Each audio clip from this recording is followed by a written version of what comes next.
ಗಿಡದಲ್ಲಿದೆ ಮದ್ದಿನ ಮಂತ್ರ, ಅಡಿಗೆ ಮನೆಯಲ್ಲಿದೆ ಆರೋಗ್ಯದ ಸೂತ್ರ. ಸರ್ವ ಕಾಯಿಲೆಗಳಿಗೂ ಸರಳ ಚಿಕಿತ್ಸೆ ಮನೆ ಮದ್ದು ಕಾರ್ಯಕ್ರಮ ಸ್ವಾಗತ. ನಾನು ನಿಮ್ಮ ಡಾಕ್ಟರ್ ಕಿಶೋರ್. ಪ್ರತಿನಿತ್ಯ ಆಯುರ್ವೇದಿಯ ದೃಷ್ಟಿಕೋನದಲ್ಲಿ ಅನೇಕ ಮನೆ ಮದ್ದುಗಳನ್ನು ನಿಮ್ಗೆ ಹೇಳ್ತಾ ಬರ್ತಿದ್ದೀವಿ. ಬೇಸಿಗೆ ಬಂತು ಅಂದ ತಕ್ಷಣ ಸಿಕ್ಕಾಪಟ್ಟೆ ಜ್ಯೂಸ್ಗಳನ್ನು ಕುಡಿಯೋದು, ವಿಶೇಷವಾಗಿ ಏರೇಟೆಡ್ ಡ್ರಿಂಕ್ಸು, ಫಿಸ್ ಡ್ರಿಂಕ್ಸ್ನ ನಾವು ಜಾಹೀರಾತುಗಳನ್ನು ಮಾಧ್ಯಮಗಳೆಲ್ಲ ನೋಡಿ ಅದು ಕುಡಿದು ಬಿಟ್ರೆ ನಮ್ಮ ದಾಹ ತಣಿಸ್ಬಿಡುತ್ತೆ, ತುಂಬ ಚೈತನ್ಯ ಬಂದ್ಬಿಡುತ್ತೆ ಅಂತ ಅನ್ಕೋತೀವಿ. ಎಸ್, ನೀವು ಅಂದ್ಕೊಳ್ತಾ ಇರೋದು ಕರೆಕ್ಟು. ನಾನಿವತ್ತು ಹೇಳ್ತಾ ಇರ್ತಕ್ಕಂಥ ವಿಷಯ ಹುಳಿ ತೇಗು. ಇದನ್ನು ಕುಡಿದಾಗ ಬರ್ತಕ್ಕಂಥ ತಿಕ್ತ ಆಮ್ಲ ಉದ್ಗಾರ ಅಥವಾ ಗ್ಯಾಸ್ಟ್ರೋ ಈಸೋಫಿಜಿಲ್ ರಿಫ್ಲೆಕ್ಸ್ ಅಂತ ನಾವೇನು ಕರಿತೀವಲ್ಲ, ಯಾಕಂದರೆ ಸಕ್ಕರೆ ಅಧಿಕ ಪ್ರಮಾಣದಲ್ಲಿ ತೊಗೊಂಡಾಗ ಅದು ಫರ್ಮೆಂಟ್ ಆಗಿ ಎದೆಯನ್ನು ಒತ್ತತಕ್ಕಂಥದ್ದು, ಹೊಟ್ಟೆಯನ್ನು ಉಬ್ಬರಿಸ್ತಕ್ಕಂಥದ್ದು, ಕಂಠದಲ್ಲಿ ಹುಳಿಯ ಆವೃತವಾದಂತಹ ಹಿಂಸೆಯುಕ್ತವಾದಂತಹ ತೇಗನ್ನು ಕೊಡ್ತಕ್ಕಂಥದ್ದು. ಇದಕ್ಕೆ ತಿಕ್ತ ಆಮ್ಲ ಉದ್ಗಾರ ಅಥವಾ ಹುಳಿ ತೇಗು ಅಂತಕ್ಕಂಥದ್ದು ಹೇಳ್ತೀವಿ. ಬೇಸಿಗೆಯಲ್ಲಿ ಸರ್ವೇ ಸಾಮಾನ್ಯವಾಗಿ ಯಾಕಿದು ಜಾಸ್ತಿ ಅಂದರೆ ಸಿಕ್ಕಾಪಟ್ಟೆ ಕಂಡಲ್ಲಿ ರೆಡಿಮೇಡ್ ಜ್ಯೂಸ್ಗಳನ್ನು ಕುಡಿತಾ ಬರ್ತೀವಿ. ಇತ್ತೀಚಿನ ದಿನಗಳಲ್ಲಿ ಮಾತ್ರ, ಈ ಇಂದಿನ ದಿನಮಾನಗಳಲ್ಲಿ ಅತಿ ಹೆಚ್ಚಿನ ಪ್ರಮಾಣದ ಈ ಸಮಸ್ಯೆ ನಾವು ಸರ್ವೇ ಸಾಮಾನ್ಯರಲ್ಲಿ, especially middle class, upper middle class ಮತ್ತು ಹೈಯರ್ ಕ್ಲಾಸಲ್ಲಿ ನೋಡ್ತಾ ಇದ್ದೀವಿ. ಯಾಕೆ ಅಂತ ಕೇಳಿದರೆ, ಇವತ್ತಿಗೂ ಕೂಡ ನಾರು, ಬೇರು, ಸೊಪ್ಪು, ಸೊಗದೆ, ಪಾನಕ, ಮನೆಯಲ್ಲಿ ಮಾಡಿದಂತಹ ಪೇಯಗಳು, ಪಾನೀಯಗಳನ್ನು ಕೆಳ ಮತ್ತು ಮಧ್ಯಮ ವರ್ಗ ಸೇವಿಸ್ತಾನೆ ಇದೆ. ಅವರಿಗೆ ಬಹುತೇಕ ಈ ಸಮಸ್ಯೆ ಬರಲಿಕ್ಕಿಲ್ಲ. ನಾವು ರೆಡಿಮೇಡ್ ಡ್ರಿಂಕ್ಸನ್ನು, ಫಿಸ್ ಡ್ರಿಂಕನ್ನು, ಏರೇಟೆಡ್ ಡ್ರಿಂಕ್ಸನ್ನು ಅದಕ್ಕೆ ಹೆಚ್ಚಿನ ಪ್ರಮಾಣದಲ್ಲಿ ಸೇವನೆ ಮಾಡಿದರೆ ಡೆಫಿನೆಟ್ಲಿ ತಿಕ್ತ ಆಮ್ಲ ಉದ್ಗಾರ ಬರುತ್ತೆ. ಈ ಪ್ರಶ್ನೆ ನಿಮಗೆ ಸರ್ವೇ ಸಾಮಾನ್ಯವಾಗಿ ಕಾಡೋ ಸಹಜವೇ ಸರಿ. ಬಿಸಿಲು ಇಷ್ಟಿದೆ, ಶರೀರದಲ್ಲಿ ತುಂಬ ಬೆವರ್ತಾ ಇದೆ, 35, 40, 45 ಡಿಗ್ರಿವರೆಗೂ ಹೋಗ್ತಿದೆ. ಅಂಥ ಸಂದರ್ಭದಲ್ಲಿ ನೀರನ್ನು, ದ್ರವಗಳನ್ನು ಹೆಚ್ಚಾಗಿ ಸೇವನೆ ಮಾಡೋದು ನೀವೇ ಹೇಳ್ತೀರಿ. ಆದರೆ ತಿಕ್ತ ಆಮ್ಲ ಉದ್ಗಾರವನ್ನು ಉತ್ಪನ್ನ ಆಗದೇ ಇರತಕ್ಕಂತಹ ಖಾದ್ಯಗಳು, ಪೇಯಗಳು ಏನು? ಉತ್ತರ ನಿಮಗೆ ಸರಳ ರೂಪದಲ್ಲಿ ಇಲ್ಲಿದೆ. 3 ರಿಂದ 5 ಲೀಟರ್ ನೀರು ಕುಡಿತಕ್ಕಂಥದ್ದು most important phenomenon every day. ನಾನು ಯಾವಾಗಲೂ ಹೇಳ್ತಿರ್ತೀನಿ, ನೀರು ಕುಡಿಯೋದು ಅನೇಕರಿಗೊಂದು ಶಾಪವಾಗಿ ಪರಿಣಾಮ ಆಗುತ್ತೆ ಅಂತ. ಸಿಂಪಲ್ ಲಾಜಿಕ್ ನೀರು ಕುಡಿಯೋಕ್ಕೆ ಏನು ಗೊತ್ತಾ ಸ್ನೇಹಿತರೆ? ಒಂದು ಸಲ ಮೂತ್ರಕ್ಕೆ ಹೋಗಿ ಬಂದಾಗ ಒಂದು ಚೊಂಬು ಪೂರ್ತಿ ನೀರು ಕುಡಿತಕ್ಕಂಥದ್ದು. ರೂಮ್ ಟೆಂಪ್ರೇಚರ್ ನೀರನ್ನ ಬಹಳ ಪ್ರಮುಖವಾಗಿ ಕುಡಿತಕ್ಕಂಥ ಅಭ್ಯಾಸವನ್ನು ಮಾಡಿಕೊಳ್ಬೇಕು. ತುಂಬ ಶೀತಲವಾದಂಥದ್ದು ರೆಫ್ರಿಜಿರೇಟೆಡ್ ನೀರನ್ನು ಸೇವನೆ ಮಾಡಿದ್ರೂ ಕೂಡ ನಿಮಗೆ ಜೀರ್ಣ ಆಗಲ್ಲ. ದಾಹವನ್ನು ಇಂಗಿಸ್ತಕ್ಕಂಥ ಶಕ್ತಿ ಅದಕ್ಕೆ ಇಲ್ಲ ಅಂತಕ್ಕಂಥದ್ದು. ನೆಕ್ಸ್ಟ್ ರೆಮಿಡಿ ಏನು ಗೊತ್ತಾ? ಮೋಸ್ಟ್ ಇಂಪಾರ್ಟೆಂಟ್, ಸೇಫೆಸ್ಟ್ ರೆಮಿಡಿ ಕೋಕಂಬರಿ, ವೃಕ್ಷಾಮ್ಲ ಅಂತಕ್ಕಂಥದ್ದು ಕರಿತೀವಿ. ನಮ್ಮ ಗೋವಾ, ಕೊಂಕಣ್ ಬೆಲ್ಟ್ ಸೈಡಲ್ಲಿ ಸಾರಿಗೆ, ಸಾಂಬಾರಿಗೆಲ್ಲ ನಾವು ಹೇಗೆ ಹುಣಸೆಹಣ್ಣೆ ಬೆಳೆಸ್ತೀವೋ ಹಾಗೆ ಅವರು ಕೋಕಮನ್ನೇ ಬಳಸ್ತಾರೆ ಅಂತಕ್ಕಂಥದ್ದು.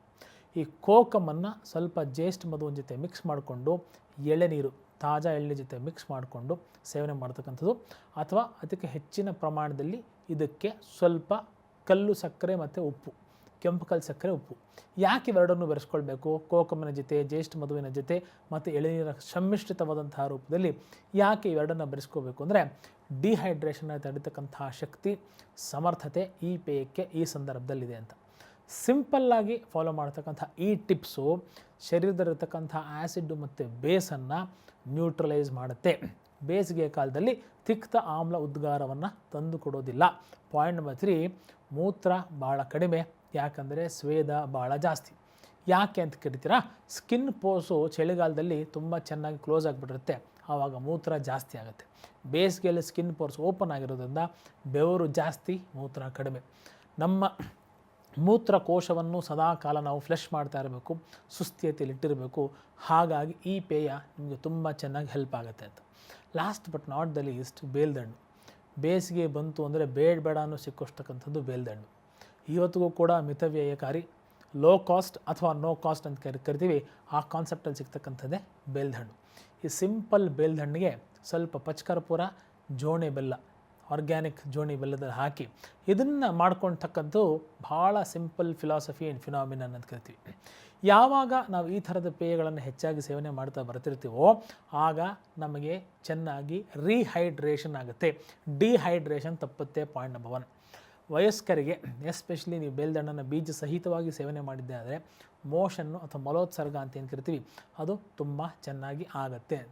ಥರ್ಡ್ ಮೋಸ್ಟ್ ಇಂಪಾರ್ಟೆಂಟ್ ಬೆನಿಫಿಟ್ ಸಮ್ಮರಲ್ಲಿ ತಿಕ್ತ ಆಮ್ಲ ಉದ್ಗಾರ ಆಗದೇ ಇರೋಕ್ಕೆ ಅಂದರೆ ತುಂಬ ಚೆನ್ನಾಗಿ ಮೆಟಬಾಲಿಸಮ್ ಆಗುತ್ತೆ.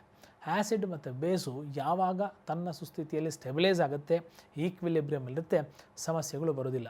ಯಾವಾಗ ಈ ತನ್ನ ಈಕ್ವಿಲಿಬ್ರಿಯಮ್ ಕಳ್ಕೊಂಡ್ಬಿಡುತ್ತೆ ಆಗ ಹೆಚ್ಚಿನ ಮಟ್ಟದ ಸಮಸ್ಯೆಗಳು ನಮಗೆ ಆವೃತವಾಗಿ ಇರುತ್ತೆ ಅಂತ. ಮೋಸ್ಟ್ ಇಂಪಾರ್ಟೆಂಟ್ ಏನು ಗೊತ್ತಾ, ವ್ಯಾಲ್ಯೂ ಆ್ಯಡೆಡ್ ಸರ್ವಿಸು ಮಧ್ಯಾಹ್ನ ನಿದ್ದೆ ಬರೋದಿಲ್ಲ ರೀ. ಅಂಥ ಸಂದರ್ಭದಲ್ಲಿ ವಿಶೇಷವಾಗಿ ಸಮ್ಮರಲ್ಲಿ ಮಾತ್ರವೇ ಮಧ್ಯಾಹ್ನ ನಿದ್ದೆ ಮಾಡ್ತಕ್ಕಂಥ ಪರ್ಮಿಷನ್ನು ಆಯುರ್ವೇದ ಕ್ಲಾಸಿಕ್ಸಲ್ಲಿ ನಾವು ಕೊಟ್ಟಿರ್ತಕ್ಕಂಥದ್ದು, ಓದಿರ್ತಕ್ಕಂಥದ್ದು, ಪರಿಪಾಲಿಸಬೇಕಾಗಿರ್ತಕ್ಕಂಥದ್ದು. ಯಾಕೆ ಅಂತ ಹೇಳಿದರೆ, the nights are too short in summer ಅಂತ ಹೇಳ್ತೀವಿ. ರಾತ್ರಿಯ ಕಾಲ ಭಾಳ ಕಡಿಮೆ ಇರೋದರಿಂದ ಮಧ್ಯಾಹ್ನದೊತ್ತು ಮಲಗಲಿಕ್ಕೆ ಬೇಸಿಗೆಯಲ್ಲಿ ಮಾತ್ರ ಪರ್ಮಿಷನ್ ಇದೆ. ಇನ್ನು ಉಳಿತ ಯಾವ ಸಂದರ್ಭದಲ್ಲೂ ಯಾವ ಕಾಲದಲ್ಲೂ ಕೂಡ ಮಧ್ಯಾಹ್ನ ಮಲಗ್ತಕ್ಕಂಥ ಪರ್ಮಿಷನ್ನು ಆಯುರ್ವೇದದಲ್ಲಿ ಕೊಟ್ಟಿಲ್ಲ ಅಂತ. ಸೊ ರಾತ್ರಿಯ ಶೆಕೆ, ಧಗೆ, ಬಿಸಿಲಿನ ಆವೃತವಾದಂತಹ ಶಕ್ತಿಯನ್ನು ನಾವು ಕಡಿಮೆ ಮಾಡ್ಕೊಳ್ಬೇಕು ಅಂದಾಗ ಅನೇಕ ವಿಧವಾದಂತಹ ಪೇಯಗಳನ್ನು ಪ್ರತಿನಿತ್ಯ ಸೇವಿಸ್ತಾ ಬರತಕ್ಕಂಥದ್ದು ಮೋಸ್ಟ್ ಇಂಪಾರ್ಟೆಂಟ್. ಗಜನಿಂಬೆ ಹಣ್ಣು ನಮಗೆ ಗೊತ್ತಿದೆ ಅಲ್ವಾ. ಗಜನಿಂಬೆ ಹಣ್ಣನ್ನು ನಾವು ಪಾನಕದ ರೂಪದಲ್ಲಿ ಸೇವನೆ ಮಾಡಿದ್ರು ಕೂಡ one of the best body coolant ಅಂತಕ್ಕಂಥದ್ದು ಹೇಳ್ತೀವಿ.